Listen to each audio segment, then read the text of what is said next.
Greetings to all our viewers and listeners. I hope you're having a pleasant, sunny day.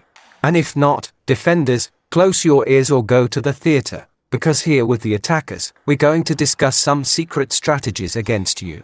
So, let's continue our useful series called Attackers Life Hacks, How to Outsmart and Win the Defenders. By the way, we've already made 2 videos with helpful tips which you can find linked below this video. Now, here's the next tip. Keep the defender running across all areas of the court. What does this mean? Let me explain. Some attackers, when playing against a defender at a fairly high technical level, tend to attack like they do in training, targeting the same spot repeatedly. They are used to practicing forehand topspin along the diagonal, so in a match, they do the same thing, over and over, aiming the topspin at the same spot on the right or left diagonal. Everything goes into one zone, one point.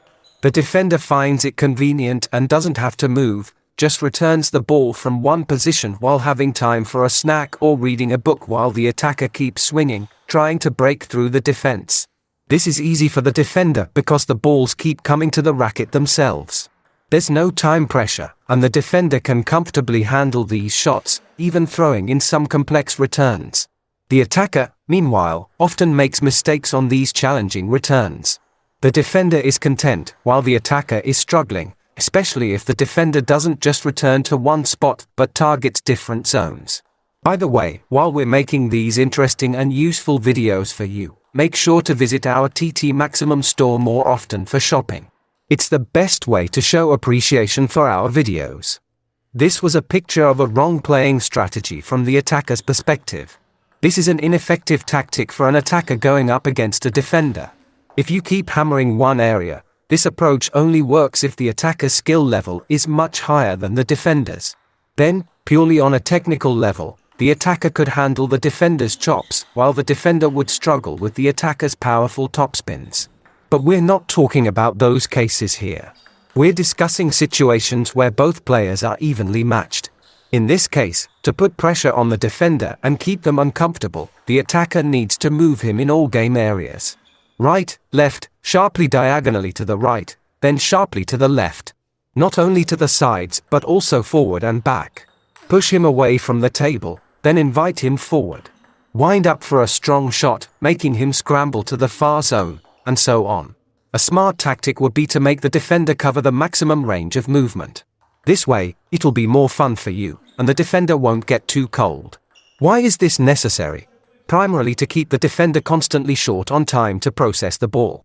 The defender is in one corner while the attack is flying to the other. The defender has to rush to that spot, barely making it in time to return the ball, usually with only minimal accuracy. He likely won't have the time to process the shot fully, so he can't place it accurately, with the right spin, at the perfect point. The defender is just returning the ball. This means a less challenging return for the attacker.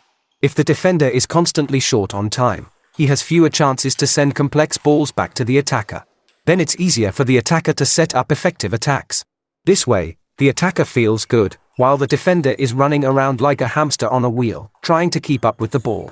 And let me remind you that here we're talking about making the opponent move left and right, as well as forward and backward. When you push the defender far back from the table, you can follow up with a short drop shot. The defender is forced to rush to the net. If the drop shot is executed well, the defender might not make it in time or might return an easy ball, setting up a good attack opportunity. And at the table, most defenders are less effective.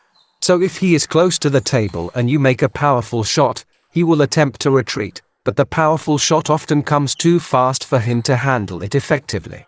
It's an uncomfortable position for the defender and beneficial for the attacker. I think you get the picture by now. And you're probably already thinking about dramatically breaking down defenders mercilessly and victoriously. Now let's boost your confidence and cover one more small but impactful tip. Try a fast long flat serve to the pips.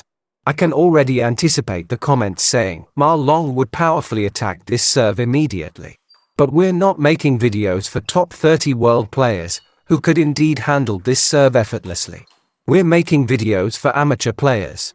At this level, many won't be able to counter this serve right away, or might not even be able to return it well.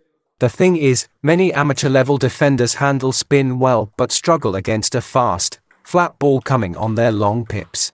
So if you're playing against a defender with long pips, test him with a fast, long, flat serve. You may find he is weak here, allowing you to exploit that vulnerability. Don't hesitate, target the defender's weak spot confidently. In table tennis, no one awards points for good deeds. And while I'm sharing all this valuable info, please hit the like and subscribe buttons. Likes don't click themselves. Even if the defender can return this serve well, it's still more effective than giving him heavily spun serves, which some players do. They add spin but don't always anticipate what will come back after the pips reverse it. A long, flat, fast serve works well against long pip defenders at the amateur level. If the defender has the pips on their backhand, you can serve diagonally to their backhand or slightly to the elbow of their playing arm. This will not go directly into the pips, but it's an awkward spot. It's also an opportunity to vary the ball direction from the same position so that the defender doesn't know in advance where the ball is going. That's it for now. If you have any questions on this topic, feel free to ask in the comments below the video.